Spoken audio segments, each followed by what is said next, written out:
Liberando sus frenos.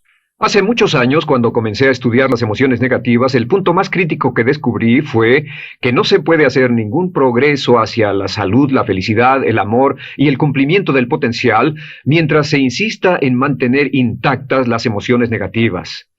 Y lo único bueno de las emociones negativas, si es que tienen algo de bueno, es que las emociones negativas no son permanentes. Lo dice hasta Sigmund Freud, no hay un lugar permanente para las emociones negativas en el subconsciente. En otras palabras, son visitantes indeseados. Son hábitos negativos o patrones de respuesta negativos que pueden eliminarse, y el punto inicial para eliminarlos es entender de dónde vinieron y entender cuáles fueron los factores causales, volviendo a la niñez temprana, que desencadenó el desarrollo de las emociones negativas y nos han dado como adultos una predisposición a ser negativos de una u otra forma. Esto nos lleva al condicionamiento de la niñez temprana. Recuerden que ya dijimos que el punto inicial de los patrones de hábitos negativos compulsivos e inhibitorios era la crítica destructiva. La crítica destructiva es el gran destructor. La crítica destructiva destruye a las personas en su interior y las deja caminando en círculos por fuera. Muchas personalidades han sido minadas y destruidas, mucha autoestima ha sido puesta de lado como resultado de la crítica destructiva más que cualquier otra cosa que podamos imaginar. La crítica destructiva es el gran asesino. Ahora, ¿por qué es eso tan malo? Sabemos que los niños en sus primeros años y al ir creciendo tienen una necesidad tremenda de amor y aprobación de sus padres. De hecho, muchos psiquiatras y psicólogos han dicho que la razón número uno de la enfermedad mental en los adultos es el retiro de amor o el amor no expresado. Sabemos que cualquier persona con prestigio, una persona que es importante para un niño, tiene un impacto enorme en ese niño, y los niños hasta la edad de 6 años tienen muy poca habilidad para discriminar entre una crítica válida y una crítica inválida. Lo que esto significa es que todo lo que diga un padre o un pariente mayor o una persona mayor, cualquier cosa que diga una persona de prestigio o una persona importante para un niño es aceptada como cierta. Es aceptada como una representación válida de la realidad. Si una madre dice eres un niño malo, o si un papá dice eres flojo, si alguien dice no eres dependiente, o si alguien dice que somos estúpidos o tontos o feos, el niño no tiene capacidad alguna para discriminar entre lo válido y lo no válido. Ese niño acepta eso como una verdadera representación de la realidad. Va más allá de la mente consciente, va directamente al subconsciente y ahí se queda. Muchos de nosotros como adultos aún estamos viviendo en base a la información negativa que recibimos cuando éramos niños. Y después como adultos, ¿qué decimos? Pues decimos así es como soy, o siempre he sido así, o algunas personas dirán, pues es de familia, tu padre era así, los hijos son así, tu madre era así, etc. ¿De dónde viene? Nada de estas cosas es de familia. Por ejemplo, cuando estaba creciendo, mis padres habían sufrido la depresión y la depresión les produjo un impacto enorme, y cuando hablábamos de comprar algo, lo recuerdo muy bien, mis padres se ponían muy tensos y decían, no podemos pagarlo, no podemos pagarlo, no podemos pagarlo, no podemos pagarlo. Tenían una mentalidad de carencia, esta mentalidad de no podemos pagarlo toda su vida. Y luego yo crecí, y aunque nunca he experimentado la depresión, y la mayoría de ustedes, 10, 20, 30, 40 años después, aún estamos diciendo, no puedo pagarlo, no puedo pagarlo, no puedo pagarlo. Aún tomamos como base esas frases críticas, esas frases emocionales que usaban nuestros padres. Tal vez sus padres les decían, como mi padre me decía a mí una y otra vez, nunca acabas lo que empiezas, nunca acabas lo que empiezas. Nunca acabas lo que empiezas. Eres un flojo, nunca acabas lo que empiezas. Y cuando fui adulto tuve muchos problemas para acabar lo que empezaba. Al acercarme al final de la tarea, comenzaba a sentirme ansioso y buscaba cualquier excusa por posponerla o retrasarla. El segundo factor que nos predispone a emociones negativas es la falta de amor.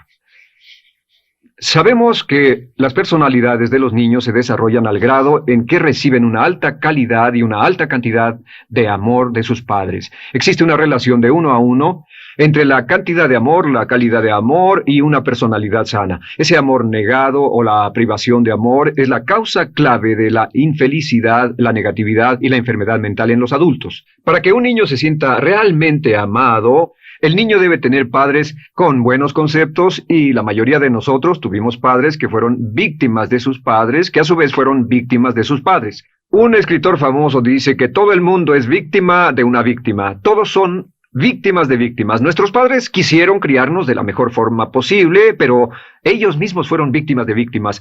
Y para que un niño se sienta realmente amado, deben existir tres condiciones. La condición número uno es: los padres deben amarse a sí mismos.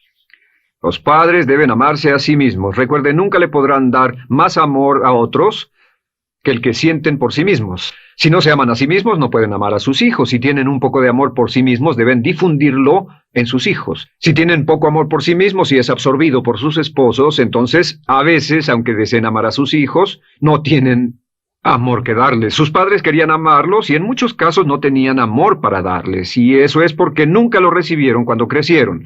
El segundo requisito es: los padres deben amarse mutuamente. Para que un niño crezca sintiendo confianza en sí mismo, crezca sintiéndose amado, a salvo y seguro, debe crecer en un ambiente donde los padres se amen. No hay nada que le dé más temor a un niño que crecer en un hogar donde los padres peleen entre sí, donde los padres no se amen, donde haya dificultades, porque el niño siempre tiene una tendencia, primero que nada, ser una víctima, pues al niño se le grita y se le vocifera, y entonces cree que la razón por la que mamá y papá pelean es su culpa. Ahora, una investigación interesante: como hay muchas familias de un solo padre, la investigación interesante muestra que cuando uno de los padres se va como resultado de una separación o un divorcio, los niños que quedan invariablemente están convencidos de que la razón por la que el otro padre se fue se debió a algo que él hizo. Y es importante que si un matrimonio o una relación va a terminar y uno se va a ir, que el padre que se quede les diga a los niños una y otra vez que la razón por la que la relación no funcionó no tuvo nada que ver con ellos. Solo tuvo que ver conmigo y con papá, conmigo y con mamá. No tiene nada que ver con el niño. El niño necesita oírlo muchas veces antes de que se sienta confiado y seguro. Y por supuesto, siempre es mejor que un niño sea criado por un padre que lo ama que por dos padres que no se aman. Una tercera condición que debe cumplirse si no quiere que exista la falta de amor es que los padres deben amar al niño. Los padres deben amar al niño. Bueno, esto parece muy obvio y muy lógico. La verdad es que, y esto es lo más difícil para usted y para mí como adultos, que ni siquiera lo pensamos, que es posible que nuestros padres no nos quisieron. No porque no lo intentaran, querían amarnos y tenían la intención de hacerlo, desde luego, etcétera, etcétera, pero simplemente como tenían conflictos mutuos y problemas sin resolver con sus padres, y sufrieron la guerra y la depresión, tenían que hacer carrera y otras responsabilidades, nunca lo lograron totalmente. ¿Entienden? Esa fue la dificultad. Lo deseaban, pero nunca lo lograron. La única forma en que puede amarse a un niño es pasando una gran cantidad y calidad de tiempo con el niño. Tiempo en gran cantidad y calidad con el niño. 10 minutos al día no bastan. Los niños se consideran valiosos según el grado en que las personas más importantes en su vida pasen tiempo con ellos. Si las personas más importantes en su vida, sus padres, solo pasan poco tiempo con ellos, los niños concluyen que la razón para ello es que tienen muchos defectos, que hay algo esencialmente malo en ellos y que por eso sus padres no pasan más tiempo con ellos. Los niños no piensan con la razón, lo hacen en forma emocional. Solo piensan: mi padre está aquí, me ama, y si no pasa tiempo conmigo, él o ella no me aman.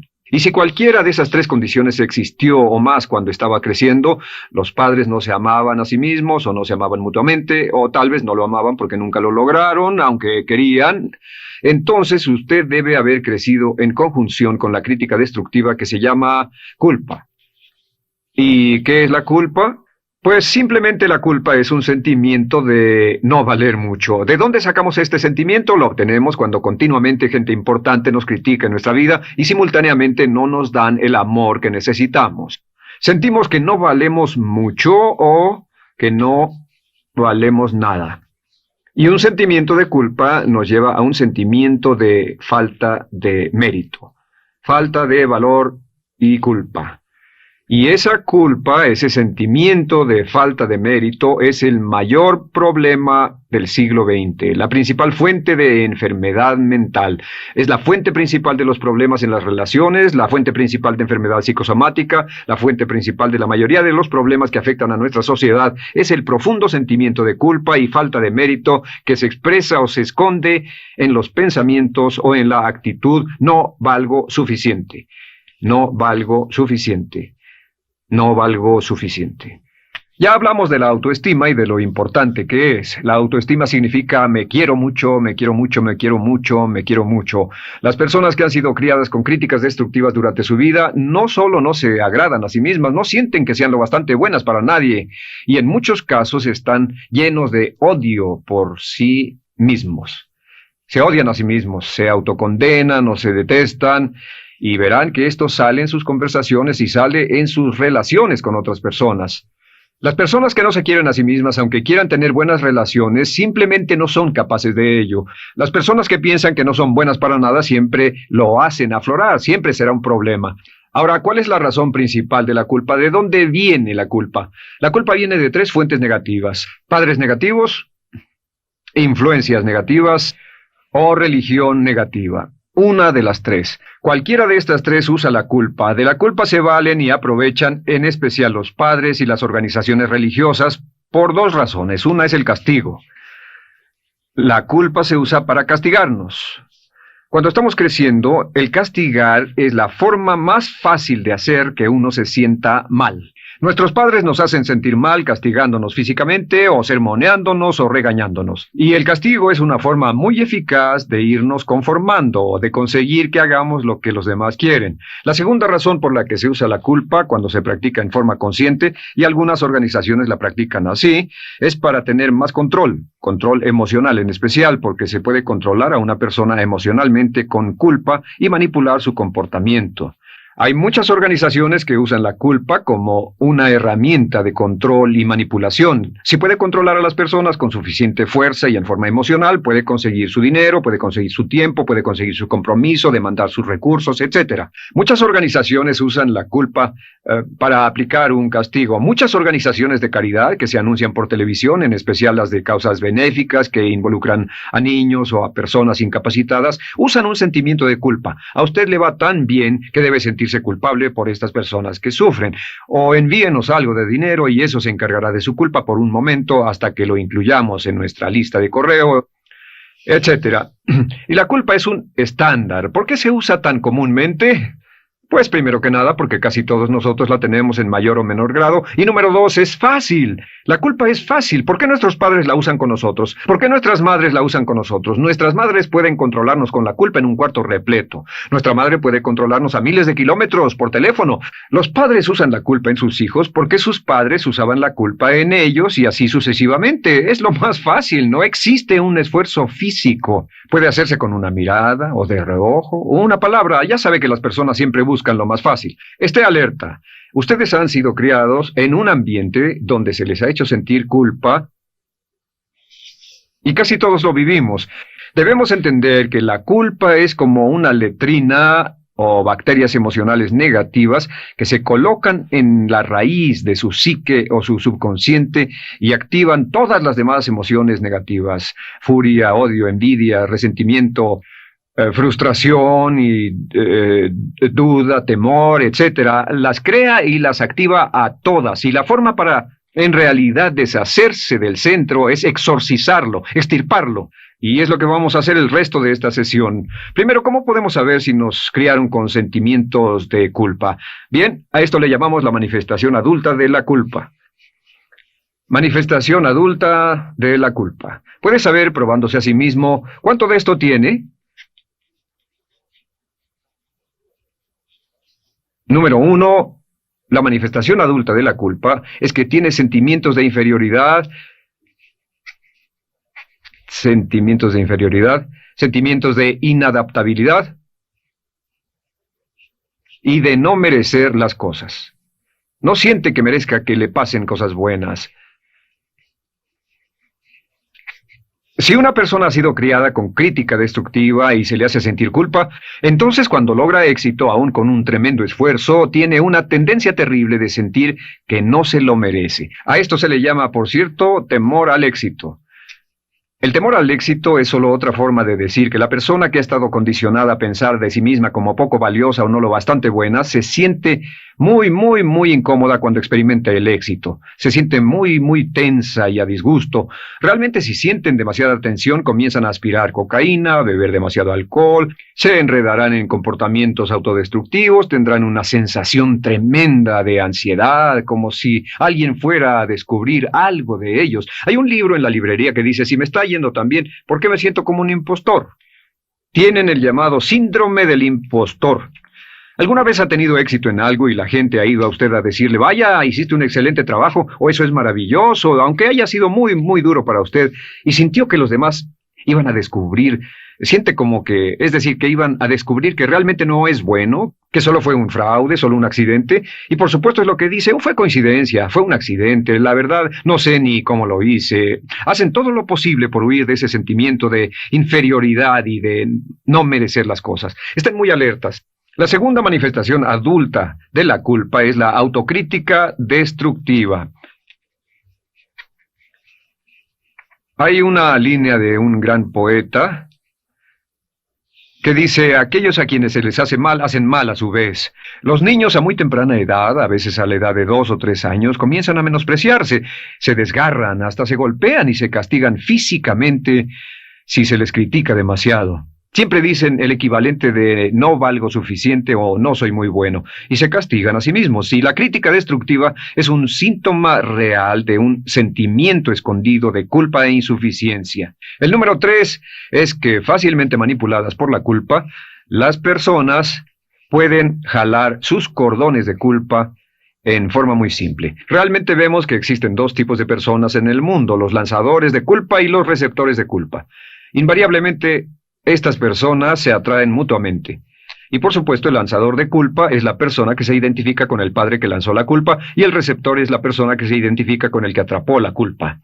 Pero los lanzadores y los receptores de culpa se unen, se equilibran perfectamente, se establecen y forman una nueva generación de lanzadores y receptores de culpa. Podemos decir que usted es fácilmente manipulado por la culpa, porque ha estado muy bien condicionado. Su jefe puede tirar de su cordón de culpa, una persona en un autobús puede tirar de su cordón de culpa, una sobrecargo puede tirar de su cordón de culpa. Esté muy alerta a esto. La cuarta manifestación de culpa es que usted la usa.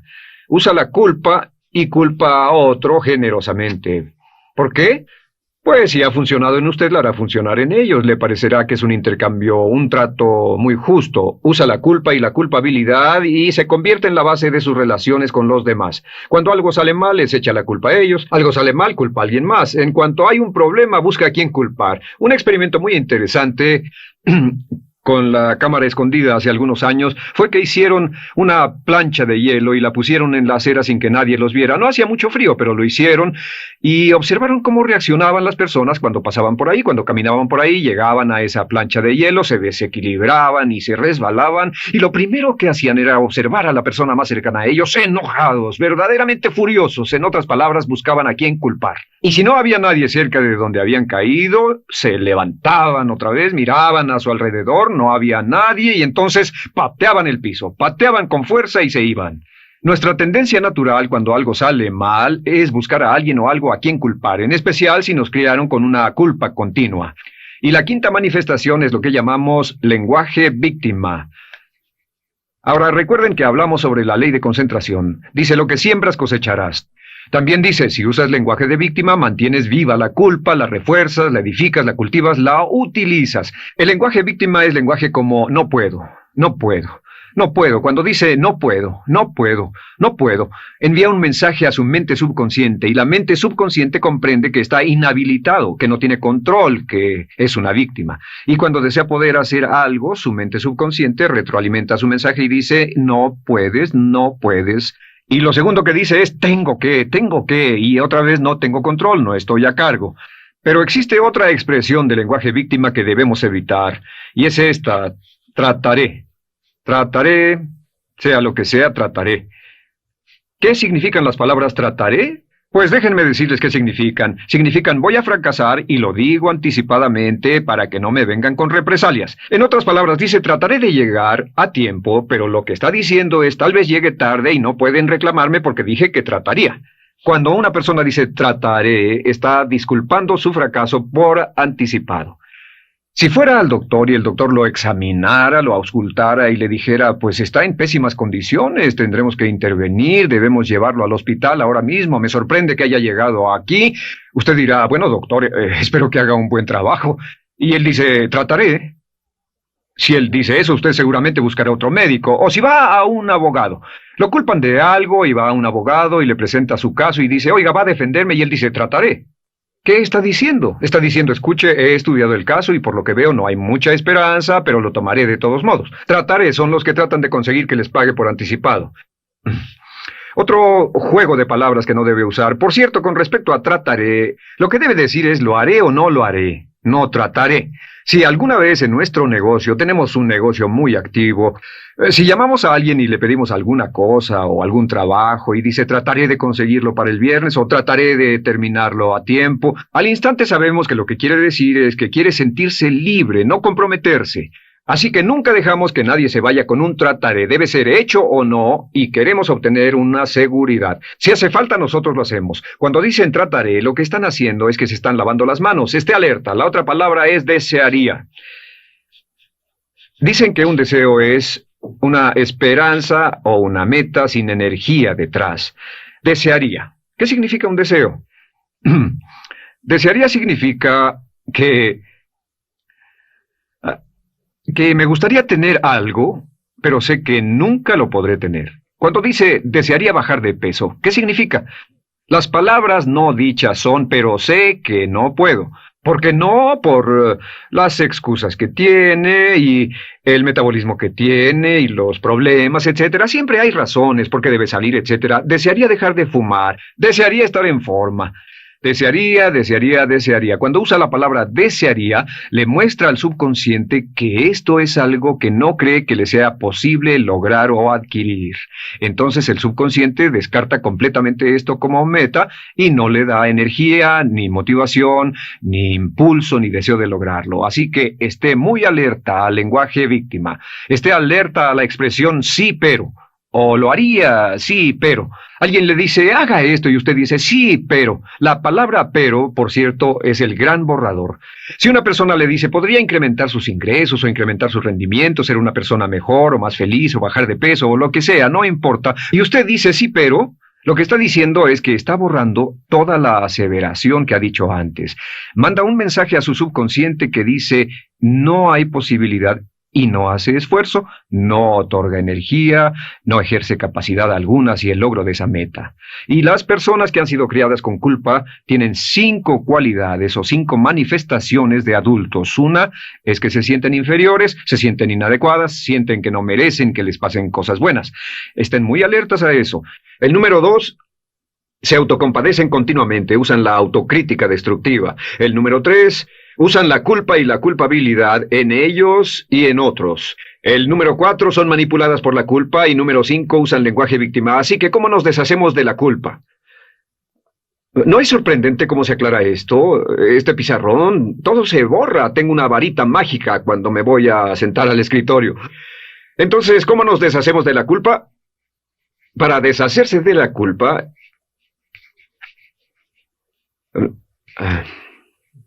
Este es el proceso. Tiene algunos pasos importantes. Número 1, el primero de la lista, elimine la autocrítica. Elimine la crítica autodestructiva. En otras palabras, nunca diga nada destructivamente crítico de usted mismo. No lo diga. Esta es la regla básica. El subconsciente acepta lo que diga usted como cierto, como un mandato. Así que no diga nada de sí mismo que no desee sinceramente que sea cierto. No diga estoy cansado, estoy gordo, no diga no puedo o debo, no diga nada a menos que quiera que sea cierto. Las palabras que van después de la palabra yo son las palabras que su subconsciente registra como mandatos, excepto cuando dice yo desearía o lo intentaré. Así que elimine la crítica destructiva. Siempre hable en términos positivos sobre usted. Me gusta mi persona, puedo hacerlo, lo haré, escogí hacerlo, pero nunca diga no, no puedo. Número 2 es no dejarse manejar por la culpa. Rehúse ser manejado por la culpa. Porque cada vez que le permita a alguien que lo manipule por la culpa, ¿sabe qué pasa? Refuerza y hace más poderoso el efecto de la influencia de la culpa en su vida. Cuando yo crecí, debo decir que yo crecí en una familia que estaba muy influenciada por la religión negativa. Realmente mi madre, Dios la bendiga, tenía un cinturón negro en el pecado e hizo un trabajo verdaderamente soberbio en ello. Y yo tardé en sobreponerme. Cuando me casé con Bárbara, ella también venía del mismo tipo de familia y recapacitamos. Hay una hermosa respuesta cuando uno de los dos caía de nuevo en los viejos patrones. Decía, no tratas de hacerme sentir culpable, ¿o sí? No tratas de hacerme sentir culpable, ¿o sí? Solo diga, no tratas de hacerme sentir culpable, ¿o sí? Y no deje que las personas lo manipulen usando la culpa. El número 3, no use la culpa o la culpabilidad y anuncie que no va a usarla. No la use en otras personas y permita que sus hijos o su cónyuge digan lo mismo. No tratas de hacerme sentir culpable, ¿o sí? Repítalo una y otra vez. Y si la otra persona le dice eso es lo que trato, contéstele no va a funcionar. Y no funcionará. Es que la culpa solo funciona mientras usted no sepa que está siendo usada en usted. El número 4 es lo que llamamos la ley del perdón. Es la más importante de todas. Realmente es el centro, es el meollo de toda esta sesión. La ley del perdón simplemente dice que usted está sano mentalmente hasta el grado en que pueda perdonar libremente y olvidar las ofensas. Que su habilidad para perdonar a los demás es la clave que determina su felicidad y su éxito en la vida. Su habilidad para perdonar a los demás es la única forma de eliminar la culpa. Su disponibilidad para perdonar a los demás y olvidar ofensas es el determinante más importante de si usted está o no totalmente integrado y es un adulto que funciona como ser humano. Porque la tendencia de culpar y de guardar rencores es una tendencia patológica infantil que la poseen todas las personas que están enfermas mentalmente. La habilidad para olvidar, para perdonar libremente, es la marca del ser humano realmente iluminado. Ahora, acepte eso como real. Hay 4 personas a las que debe perdonar. Número 1, perdone a sus padres. Perdone a sus padres por todo lo que le hayan hecho para herirlo. La mayoría de nuestras investigaciones muestran que casi todos nuestros problemas como adultos se remontan a no estar dispuestos o no poder perdonar a nuestros padres por algo que hicieron que nos hirió. Perdónelos un 100%, escríbales, llámeles por teléfono, dígales, o cuando menos perdónelos en su corazón, pero perdone a sus padres. Número 2, perdone a los otros. Perdone a todos los demás. Perdone a todos los que lo hayan herido de algún modo, por cualquier cosa, y déjelo así. Ahora, hay muchos que dicen no puedo perdonar a esa persona por lo terrible que me hizo, pero recuerde esto, el perdón es perfectamente egoísta. El perdón no tiene nada que ver con la otra persona, solo tiene que ver con su paz mental y con su propia integridad mental. Número 3, perdónese a sí mismo. Perdónese por todas las cosas débiles, tontas, insensatas y estúpidas que haya hecho, porque todas las personas han hecho cosas tontas, insensatas, estúpidas y ridículas, pero perdónese en un 100%. Y finalmente, la última parte de esto, si ha hecho algo que hirió a alguna persona, vaya a disculparse. Es sorprendente el hecho de vidas que se arruinan año tras año por personas que no tienen la fortaleza intestinal, las agallas y el valor para decir lo lamento. Una de las cosas más importantes es desarrollar carácter hasta el grado en el cual hacemos las cosas que son muy difíciles para nosotros, hasta el grado en el cual hacemos las cosas que sabemos que están bien, aunque sean difíciles, en especial cuando son difíciles emocionalmente. Y la clave para deshacerse de la culpa, la clave para ser una persona total y completamente positiva, es perdonar a los demás. Perdone a las personas con quienes ha sostenido una relación, perdone a sus jefes anteriores, perdone a los amigos que lo han herido, perdone las inversiones que estuvieron equivocadas, perdone a los jefes que lo despidieron, perdone a sus padres, perdone a todo el mundo. Desarrolle una actitud hacia la vida con la que rehúsa guardarle rencor a los demás. Solo repita una y otra vez: los perdono a él o a ella por todo. Los perdono por todo. Los perdono por todo. Y eso es todo. La clave para librarse de las emociones negativas es rehusarse totalmente a continuar con cualquier situación negativa. No olvide que es un acto muy egoísta, y será tan egoísta como usted quiera. El acto del perdón lo libera y libera a la otra persona y le garantiza que se moverá rápidamente hacia el cumplimiento de su potencial.